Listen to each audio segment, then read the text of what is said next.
रावबो दायथ' लालाब्ला फिसौफोर पेसेन्ट लांनांगौबा टाइम बायदि सौहैया जों मानसिफोरनि थाखाय टाइम आरो एनार्जिया बिराद इम्पर्टेन्ट बुस्थु दे दा टाइम आरो एनार्जिया जोंने नैबे लामायावहाय लस जायो इमारजेन्सि होननाय खामानि जोंने बे लामाजों हान्थियोब्ला माब्लाबाबो जानाय नङा गिदिर खामानिफ्रानो मालाबा फेलेंबो जानो हागौ दा बे लामाजों हान्थिग्रा गासैबो सोरबा खामानि मावग्रा सोरबा बेमारिखौ हस्पिटालाव लांनाय सोरबा स्कुलाव थांनाय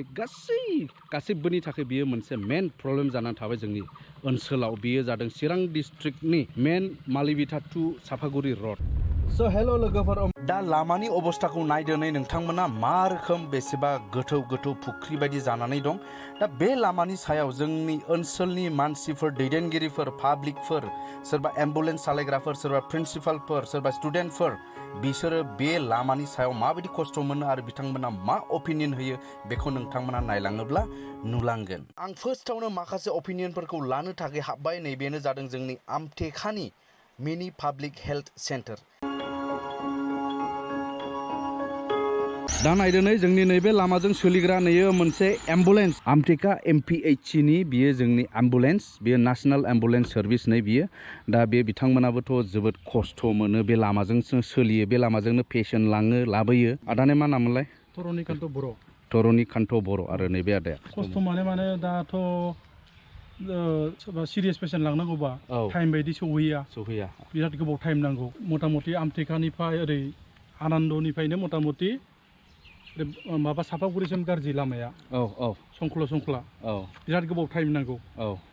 सोरबा आथिं बायनायखौ लांनांगौबाबो गारिखौ खराबो सालायनो हाया लासैबो सालायबाबो ओरै माबाया गार्जेनफोरा होनोसै खराथु बे जोंनो ब्रादारनि 108 नै बे इमारजेन्सि सार्भिसाव थांग्रा माने स्पिडआव थांनांगौ इमारजेन्सियाव सौहैनांगौ माखासे केसफ्रा माखासे बेमारफ्राथ' 1 घन्टा बा 2 घन्टानि गेजेरावनो ट्रिटमेन्ट मोननांगौ जायो ना बेफोरबायदियावथ' सौहैनो हाया ओमफ्राय डेलिभारि पेसेन्टफोराबो सोरनिबा बांसिन सिरियास जायो बिराद प्रब्लेम आरो बेयावबो लाखिथावा आमटेकानो जोंनि बे जों थानाय हस्पिटालाव मिनि PHCB बेयावबो लाखिथावा एखनबा रेफार हरनांगौ जायो रेफारनायाव लाङो जों हाखु दाखु बे हाखु दाखु लांनो हास्लाबा जों लामानि थाखायनो बिराद प्रब्लेम आरो सारिय'फाले प्रब्लेम माने नैबेयावथ' माखासे केसफोरखौहाय बेवहाय ट्रिटमेन्ट होजोबनो हाया माखासे ट्रिटमेन्टफोरखौ बेयाव लाजोबनो हाया माखासे क्रिटिकेल केसफोर जायोना स्पेसियेलि डेलिभारि केसफ्रा दा बेफोरबायदि केसखौहाय गुबुन हस्पिटाल गिदिर हस्पिटालफ्राव लांनांगौ जायो रेफार खालायनांगौ जायो ओरै दङ नै आयं बेबो गोबावनिफ्रायनो बे हस्पिटालावनो मावगासिनो दङ ओमफ्राय ओरै बायद' दङ नै आशा बायद' आयंआ एसे बुंदो जोंनावथ' बेयाव फेसिलिटिफ्राबो सेरखम गैयाना बिनि थाखाय जोङो केसखौ रेफार खालायनांगौ जायो डक्टरफोरा फटाफट लांनांगौ जायो नाथाय फटाफट लांनायावथ' लामानि अबस्थानि बिराद गाज्रि जोंथ' उसुबिदाया दा लामानि थाखायनो आरो पेसेन्टफोरखौबो जोङो हाखु दाखु बानायबाबो हास्लाबाना लामानि थाखायनो जोङो बिराद खस्थ' मोननांगौ जायो आरो हरला गुना एखमबा उन्दुहां जाबाबो जोङो सिखारनानै थांनांगौ ओंखाम जाहां जाबाबो जों सिखारनानै थांनांगौ दा जोङो लामानि थाखायनो बिराद प्रब्लेम आरो नैबेहाय डक्टर मोजां थानाय जाया जोंना बेनि थाखायनो बिराद प्रब्लेम जोंनिया डक्टर मोजां थायोबा जों बेयावनो मावजोबनो हायो लामायानो गियो आरो थाबाय दा डक्टरा थाफैनो गियो जाहैबाय लामानि थाखायनो डक्टरा बेबायदि आरो माने लामानि थाखायनो डक्टराबो बेयाव फ्राय माने रेगुलार थाया सप्तायाव खननै फैनाय जायो खोमा डक्टराबो लामानि थाखायनो दा बेनो जाहैबाय मोनसे मेन प्रब्लेम जोंनि बे ओनसोलनि सुबुंफोरनि एबा पाब्लिकफोरनि बेयो मोनसे मेन प्रब्लेम बेमार आजार जानायाथ' सुबुंफोरनाव बयनावबो जायो नाथाय नैबेफोरबायदि जों सम मथे खारनानै ट्रिटमेन्टखौ लाहैनो हाया जास्ट नैबे लामानि थाखायनो आरो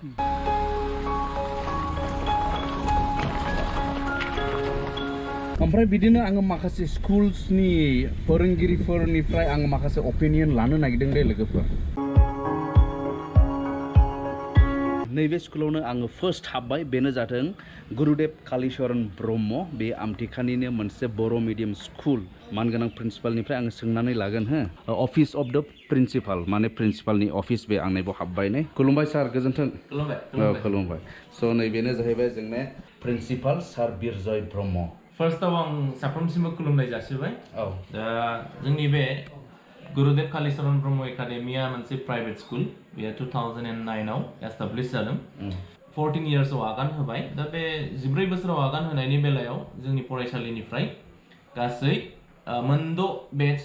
मेट्रिक लिरखांबाय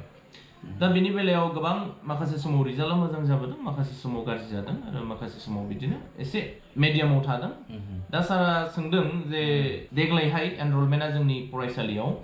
गासै 198 नि गेजेराव बेसेबांसो बायदि फरायसाफ्रा डे स्कलार्स बा न'निफ्राय हान्थियो ओरैनोथ' जोंनि स्कुला रेसिडेन्सियेल स्कुल दा बेयाव 50% फरायसाफ्रा हस्टेलाव थायो बेनिफ्राय 50% फरायसाफ्रा डे स्कलार जायफ्रा माने न'निफ्राय स्कुलसिम फैनानै क्लासखौ लाफैयो आरो ओमफ्राय नैबे स्कुलनिफ्राय 50% स्टुडेन्टसफ्रानो बे लामाजों हान्थियो सोरबा साइकेलजों फैयो बा सोरबा गथ'फोरनो हयथ' पेरेन्टसफोर दोनबोयो जानो हागौ अब्लाबोथ' बिसोर बे लामाजोंनो हान्थियो नैबेनि बेलायाव सारा मा बुंगोन बेनि बेलायाव बेनोल' जे जोंनि बे फरायसालियाव गोबां एसे गोजान एरियानिफ्राय फैयो दिनैहाय हमनानै ला खयलामैलानिफ्राय जोंनि खाथि ओनसोल हिसाबै खयलामैलानिफ्राय फैयो मालिबिटा बागमारानिफ्राय फैयो बेटिनिनिफ्राय फैयो आरो फाथाबारिनिफ्राय जोंनि फरायसालियाव फरायसाफ्रा फैयो बेनिफ्राय औगुरिथिंजायनिफ्रायबो जोंनि फरायसाफ्रा फैयो जोंनि फरायसाफ्रा खस्थ' मोनो फैनाय समाव जेरैहाय जोङो खयलामैलानिफ्राय लायोब्ला आमटेकासिम फैनायाव बेयो खमावबो 7 किल'मिटार जायो बे 7 किल'मिटार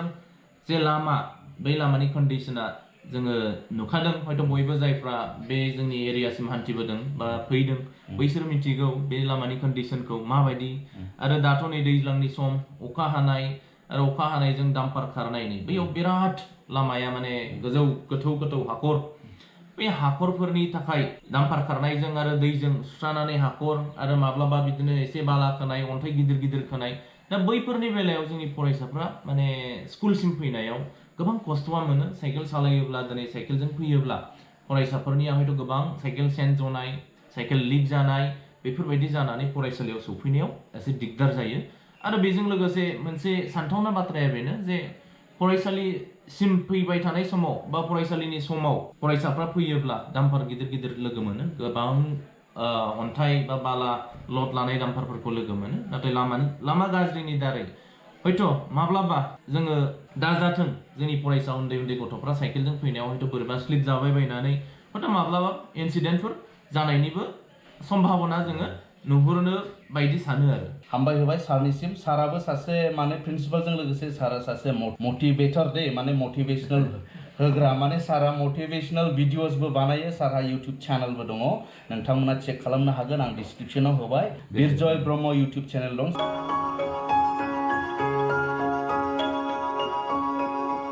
आरो नैबे मोनसेबाव जोंनि आमटेका ओनसोलनि मोनसेबाव फरायसालिबाव बियो UN एकाडेमि बेयावबो गोबां बेबायदिनो लाइसग्रा छात्रफोर दङ फरायसाफोरखौहाय माखासे उन्दैखौ गार्जेनफ्रा लांलाय लाबोलाय खालामनांगौ जायो बे लामाजोंनो हान्थिनानैहाय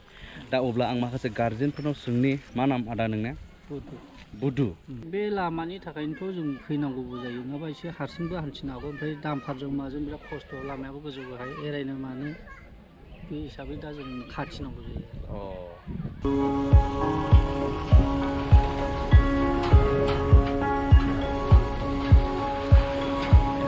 नै बेफोरबायदिनो खारनो मेन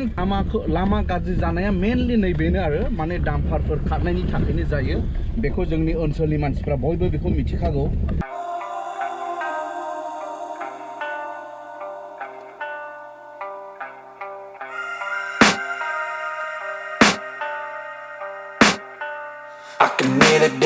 फंबायमोनानो नै सानफ्रामबो बे नैबे लामाजोंनो हान्थिग्रा स्कुलाव फैग्रा फंबायमोन बिसोरो नै नायदो मा नाम बाबु नोंना बुहुम बसुमतारी मय हाबो UN एकाडेमि आमटेका बे लामाजोंनो लायफैयो ओमफ्राय बे लामाजों हान्थिनायाव नोंसोर स्कुलाव फैनो खस्थ' मोनो ना मोना माबायदि खस्थ' मोनो खस्थ'आथ' लामायाव अखा हाबाबो नोगोद खस्थ' मोनो माबायाव लामा गाज्रि ओमफ्राय हाब्रुयो माबा दै थायो साथाखौ नायथ'नो ना अखाखौ माबा लामाखौ नायनाय जायो आरो ओमफ्राय गारि फैना होयो डाम्पार ओमफ्राय सान्दुं गोसायावबो हाद्रि फैयो डाम्पार गंसे गारि गंसे फैबानो जोंना ड्रेसा फुद्रुन जायो इउनिफर्मा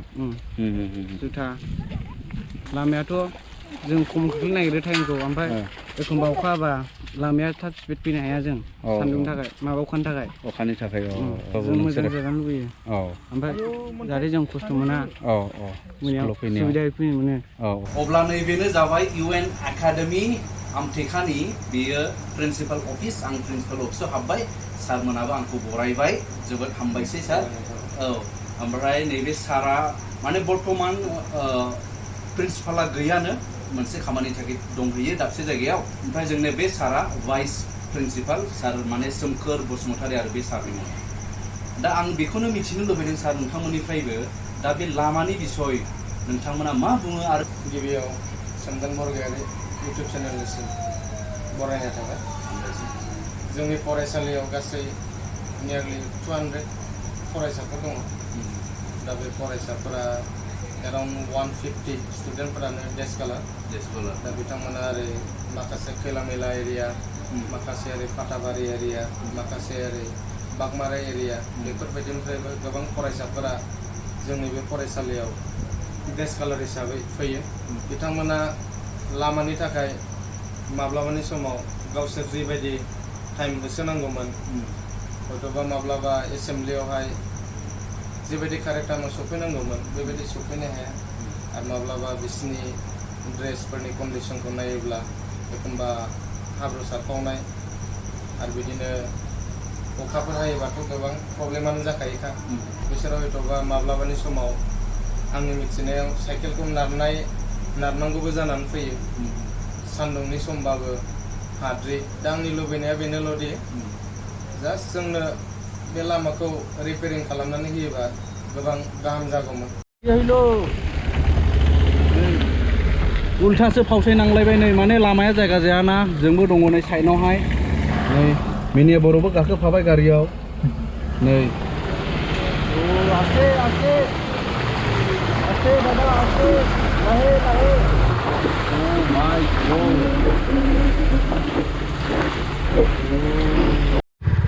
आं दा लोगो मोनबाय नै पेसेन्जार गारि माने खस्थ'खौ नोंथांमोना खोनासंलानो जाबाय नै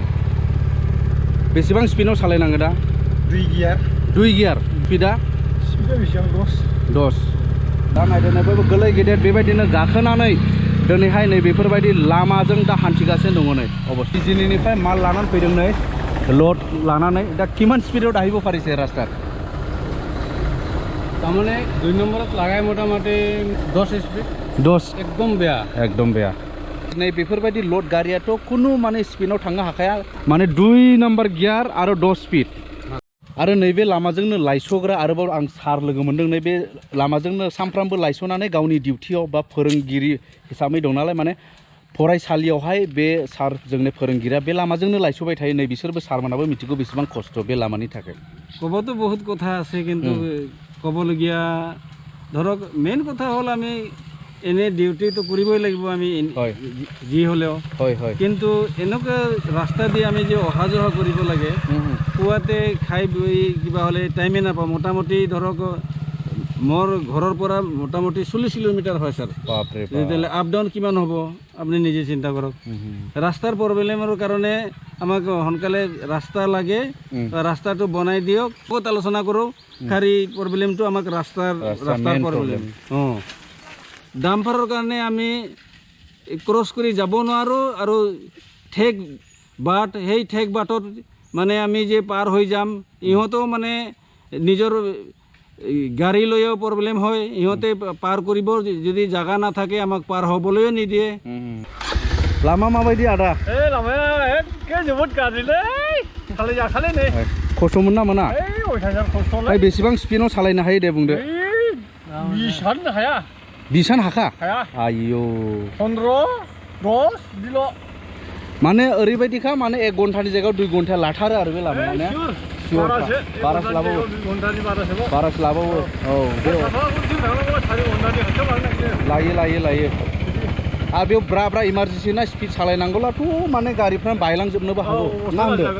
नंगौरा नोंबो लाजाया औ नोंनि देहाबो लाजाया देहाबो गाज्रि जागोन गारियाबो नस्थ' जागोन बे दे आदामोन थांदो दे औ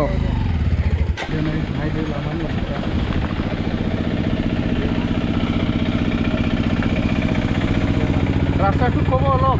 রাস্তাটা বনাব লাগে স্যার এনেকুৱা ৰাস্তা দিয়ে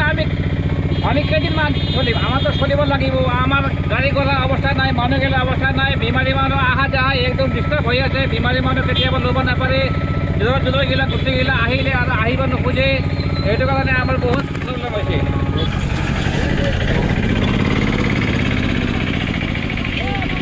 लामाया माबायदि नोंसिना आबै लामाया नै बिदिनोसै दा बेफोरबायदि लामाजोंनो थाबायनाङो नै ना औ बिदिनो थाबायनाङो नै आबौ नोंसो नायदो औ बेसेबां खस्थ' रावबो दायथ' लालाब्ला फिसौफोर नोंसोर दायथ' लालायबा सोलाबगौ नंगौ नंगौ नंगौ जों थै सानदियाव आबौ नंगौ दायथ' लानांगोन ना सासे नङा सासे आबौ गैलानि लामाफ्रानो बे अन्थाइ गारिजों गाज्रि खालामजाबाय आबौ नंगौ गोदोलाय एसे होबायमोन आरो प्लास्टार होबायमोन दा नै बिसिबां गाज्रि जाखा आबौफोर नाफोर नायदो बेनिफ्राय आङो दा फैबाय नै जोंनि आबसु अफिस दैमालु इउनिट आबसु बे आमटेखानि दा बेवहाय जोंनि बेवनि माखासे दैदेनगिरिफोरनिफ्राय आङो एसे अपिनियन लानि बिथांमोननिफ्राय मा बुंनांगौ दङ बे लामानि बिसय दं ओमफ्राय आंजोंनो नै सारियाव दङ जोंनि सार दङ सार गेरेमसा बियो प्रेसिडेन्ट ओमफ्राय सार जिरिसन बियो जाहैबाय सेक्रेटारि ओमफ्राय जोंनि सार कनक ब्रह्म दं बिथाङा केसियार अब्ला सार एसे फंनैसो जोंनि लामानि अबस्था आरो बेयावहाय मा राहा लायोब्ला मोजां जागोन बेनि सायाव फंनैसो नोंथांमोननिफ्राय एसे मिथिहोदो आंनि बुंनांगौआथ' बेनो जोङो मालिबिटा टु डाइरेक्ट खैला मैला बे गेजेर लामा बेखौथ' जोङो ओरैनोबाबो मिथिखाबाय ओरैबायदि गाज्रि अबस्था बेवहाय जोंनिया मेनलि बुंनो थाङोबा जोंनियावहाय गेजेरावहाय हस्पिटाल दङ बे हस्पिटालनिफ्राय जोङो जुदि सासे बेमारिखौ लानानै थांनांगौबा ओरैबायदि माने लांनायनि सिगांनो माने बारासो जानानै थांग्रोखागोन आरोखि ओरैबायदि हाखर हाला माने बुंजाथावै आरो बेबायदि लामा ओमफ्रायो जोङो दायो स्टुडेन्टफोर दङ बे गेजेर ससेयावहाय गोबांथार माने स्कुलफोर दङ आरो दा बेनिफ्राय जों थांलाय फैलाय गथ'फोरखौहाय जों नुयोबा बोरैबा मोनखाङो आरोखि जों गारि खारफुबाय थानायावनो मालाबा समावहाय बै दाम्पारफोरनि मोनसे अन्थाइफोर लांनायफ्रा माने गोलैदेरनो नागिरो मालाबा एखमबा जगाव दै थायो बे खारसावनानै मालाबा रेजेर सावो बेफोरबायदिनो बिराद प्रब्लेम जायो आरो दा बेल' सरकारनिफ्राय मोनसे रिकुवेस्टआ बेल' जोंनियावहाय जा प्रसेसआव दङ माने लामानि प्रसेसा जाखिनिसिमावहाय दङ थाबैनो जायोब्ला मोजां बेखिनिखौहाय जों खावलायनो लुबैयो आरोखि माने लामाया जेरैखि जाया मोजां जानांगौ थाब जानांगौ बेखिनि आरो बेखिनि खामानिया जुदि थाब जायोब्ला जोंनि लामाया जुदि मोजाङै जायोब्ला जों बयनिबो थाखाय बे ओनसोलनि जेसेबां सुबुंफोर दं बयनिबो थाखाय बियो मोनसे मोजां जागोन मोनसे मोजां राहा जागोन मोजाङै जों संसार जानानै मोजाङै जों हान्थामेला खालामनो हागोन स' लोगोफोर नोंथांमोना भिडिअखौ नुनानै माबायदि मोन्दों आं बेखौ मिथिले जायफोरा गोसोआव नांदों बे भिडिअखौ नायनानै आरो जोंखौ नैबे ओनसोलनि सुबुंफोरखौ जुदि हेफाजाब होनो गोसो जायोब्ला नैबे भिडिअखौ गोसारनानै बै गेदेर गोलावफोरनिसिम सौहैहोनायाव मदद खालामनो हागोन माबोरै होननानै बुङोब्ला नोंथांमोना जास्ट बे भिडिअखौ शेयार खालामनानै हो जाहाथे जेसेबां हायो एसेबां गोसारथों बे भिडिअआ नै नायदो